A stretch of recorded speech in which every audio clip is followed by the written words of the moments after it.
A very warm welcome to you guys once again on our YouTube platform English with SE Erudition and ये जो video होने वाला है वो verb का पार्ट 2 होने वाला है जहां पर हम डिस्कस करने वाले हैं सारे के सारे नॉन फाइनाइट वर्ब्स। एंड अगर आपने अब तक पार्ट 1 नहीं देखा है तो पार्ट 1 में हमने सारे के सारे फाइनाइट वर्ब्स कैसे क्या होते हैं और कैसे उनका इस्तेमाल किया जाता है पर्टिकुलर सेंटेंस में, तो वो पूरा का पूरा पार्ट 1 में हमने डिटेल से बता रखा है। तो जाइए, आई बटन में मैंने लिख दे दिया है, क्लिक करें और एंजॉय करें पार्ट 1 फाइनाइट वर्ब। तो चलिए अब हम स्टार्ट करते हैं कि नॉन फाइनाइट वर्ब्स क्या होते हैं एंड इनका इस्तेमाल कैसे होते हैं। तो बिना देरी के हम स्टार्ट करते हैं। नॉन फाइनाइट वर्ब्स एक्चुअल में होते क्या है? तो नॉन फाइनाइट वर्ब्स ऐसे वर्ब्स होते हैं जो समय यानी टेंस के अकॉर्डिंग, टाइम के अकॉर्डिंग या फिर नंबर ऑफ पर्सन के अकॉर्डिंग अपने आप को चेंज नहीं करते और ये अनलाइक होते हैं। मतलब फाइनाइट वर्ब्स के बिल्कुल ठीक ऑपोजिट होते हैं। ठीक है, फाइनाइट वर्ब्स अपने आप को चेंज कर लेता है लेकिन नॉन फाइनाइट वर्ब कहता है नहीं भाई, मैं तो हमेशा लॉयल रहूंगा और मैं सबके साथ एक जैसा रहूंगा। ठीक है, तो ये समय के अकॉर्डिंग या नंबर ऑफ पर्सन के अकॉर्डिंग अपने आप को चेंज नहीं करता है। तो तीन टाइप्स के होते हैं नॉन फाइनाइट वर्ब। सबसे पहला है हमारा infinitive and the second one is gerund and third one is participle. बारी बारी करके तीनों को समझते हैं क्या होता है, क्यों होता है, कैसे होता है। तो चलिए स्टार्ट करते हैं। सबसे पहला हमारा इंफिनिटिव। अब इंफिनिटिव क्या होता है? तो इंफिनिटिव आपको समझना है, ये दिखेगा तो वर्ब, ये दिखता तो है वर्ब लेकिन वर्ब एक्चुअल में होता नहीं है। तो वर्ब नहीं होता, सर वर्ब करवा रहे हो लेकिन अगर ये वर्ब नहीं होता तो क्या होता है? तो चलिए बताते हैं, ध्यान रखिएगा।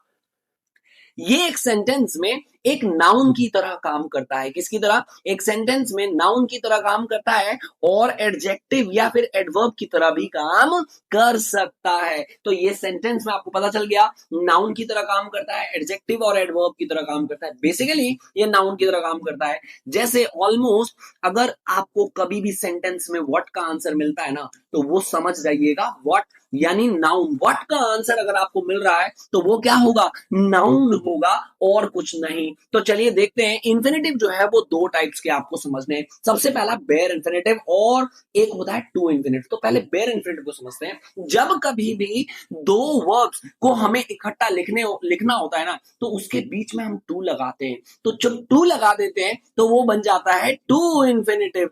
To infinitive. लेकिन जब उसमें टू नहीं लगता है तो वो बनता है बेयर इंफिनिटिव।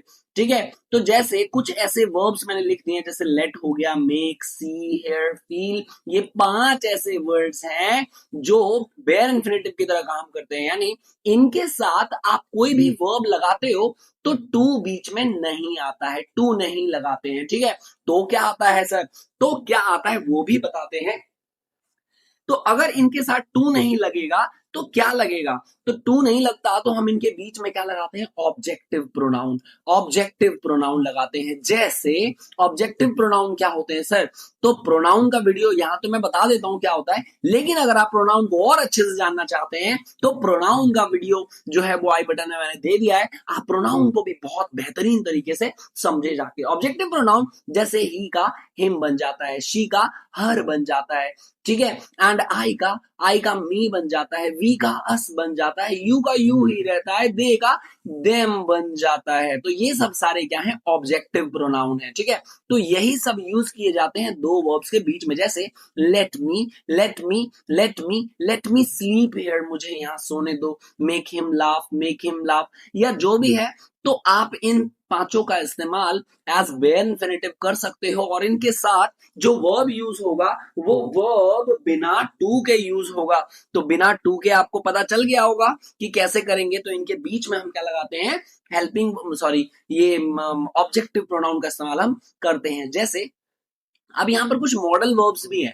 तो कुछ मॉडल वर्ब्स भी ऐसे होते हैं जिनके साथ हम कोई वर्ब जो लगाएंगे ना तो वो भी क्या होगा? बेयर इंफिनिटिव होगा। जैसे अब शी मेड मी क्राई, तो देखिए यहाँ पर मेक के साथ हमने क्या यूज किया है? मेक के साथ क्राई यानी V1 का इस्तेमाल किया, लेकिन इन दोनों को एक साथ नहीं, इनके बीच में हमने ऑब्जेक्टिव प्रोनाउन का इस्तेमाल किया है। तो बस ये ध्यान रखिएगा, ये सिर्फ आइडेंटिफिकेशन है इसका।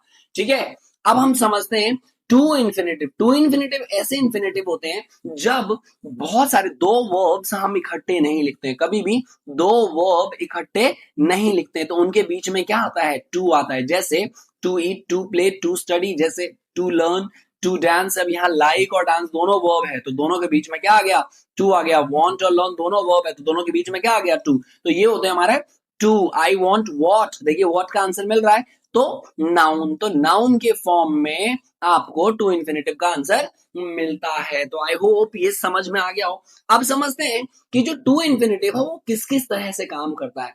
तो सब्जेक्ट के फॉर्म में भी इसको लिख सकते हैं, जैसे to read is very important, कि क्या है, क्या इंपॉर्टेंट है, तो to read. As an object, object की तरह आई लाइक क्या, आई लाइक क्या, sing, to sing, to sing. Her dream is to travel the world, जो ड्रीम है, ड्रीम क्या है, ड्रीम के बारे में एडिशनल इंफॉर्मेशन दे रहा है, तो ये हो जाएगा कॉम्प्लीमेंट्री। और एडजेक्टिव के फॉर्म में क्या होगा, आई हैव अ बुक, मेरे पास बुक है पढ़ने को, बुक है पढ़ने को जिसे मुझे पढ़ना है। ही केम, वो आया, किस लिए आया, तो मेरी मदद करने आया, ही केम टू हेल्प मी। तो ऐसे हम टू इन्फिनेटिव का इस्तेमाल करते हैं। बस बेसिकली हमें ये समझना है कि टू इन्फिनेटिव, दो वर्ब्स के बीच में टू लगा दो तो वो जो टू वाला वर्ब जो होगा वो टू इन्फिनेटिव हो जाएगा। नाउ कम टू जेरेंट, बहुत ही इंपॉर्टेंट। जेरेंट ये भी वर्ब होता तो है लेकिन वर्ब की तरह दिखता नहीं है, सॉरी वर्ब होता नहीं है एक्चुअली, लेकिन दिखता है वर्ब की तरह, ठीक है। तो अब ये क्या होता है अगर वर्ब नहीं होता, तो ये भी सेंटेंस में नाउन की तरह काम करता है, ये आपको ध्यान रखना है। सेंटेंस में किसकी तरह काम करेगा, नाउन की तरह काम करेगा। अब अगर नाउन होगा तो व्हाट का आंसर आपको जरूर मिलेगा। तो कभी भी सेंटेंस में व्हाट का आंसर मिले और V1 ING के फॉर्म में मिले, यानी V4 के फॉर्म में मिले, तो समझ जाना वो क्या है, जेरन है। जैसे स्लीपिंग, डांसिंग, ईटिंग, तो इन सब का मतलब इन सब के फॉर्म में आपको अगर आंसर मिले किसका, व्हाट का आंसर मिलता है, तो वो हो जाता है हमारा जेरंट। अब चलिए देखते हैं कुछ एग्जांपल्स, देखते हैं इसके कुछ एग्जांपल्स हैं। जैसे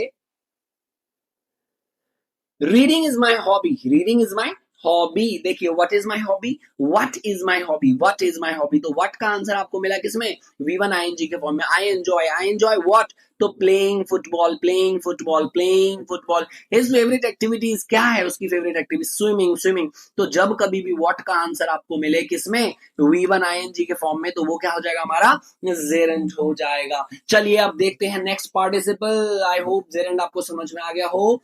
पार्टिसिपल क्या होता है, तो पार्टिसिपल भी सेंटेंस में ये वर्ब, एडजेक्टिव और एडवर्ब की तरह काम करता है। ये वर्ब भी हो सकता है, ये एडजेक्टिव भी हो सकता है और ये एडवर्ब भी हो सकता है। तो चलिए देखते हैं, तीन टाइप्स के होते हैं पार्टिसिपल। अब पार्टिसिपल, पहला present participle.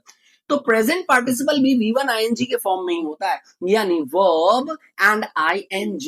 Oh my God, ये क्या हो गया सर, अभी आपने बताया जेरन भी V1 ING के फॉर्म में होता है और ये पार्टिसिपल भी, लेकिन सुन तो लो, सुन तो लो, ये जेरन जो होगा वो किसकी तरह काम करेगा, नाउन की तरह। व्हाट का आंसर मिलेगा, लेकिन इसमें व्हाट का आंसर नहीं मिलता है। ये या तो नाउन के बारे में बताएगा या फिर खुद ही वर्ब होगा। जैसे अगर मैं बोलूंगा आई एम स्लीपिंग, तो यहां पर ये काम ही है, तो ये पूरा का पूरा क्या हो जाएगा, प्रेजेंट पार्टिसिपल हो जाएगा, ठीक है, क्योंकि यहां व्हाट का आंसर नहीं मिल रहा है।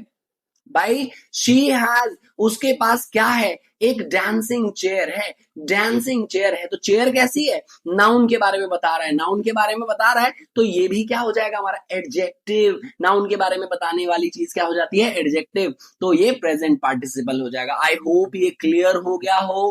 क्राइंग बेबी, क्राइंग बेबी, देखो बेबी कैसा है, क्राइंग है, रोता हुआ बच्चा है, तो ये क्या हो जाएगा हमारा एडजेक्टिव हो जाएगा। Shining star, shining star, star कैसा है, चमकता हुआ सितारा है, तो ये सब एडजेक्टिव हैं, ठीक है। तो ऐसे ही वो वर्ब की तरह काम भी करता है, एडजेक्टिव की तरह काम भी करता है और एडवर्ब की तरह काम भी करता है। अब हम आते हैं पास्ट पार्टिसिपल पर।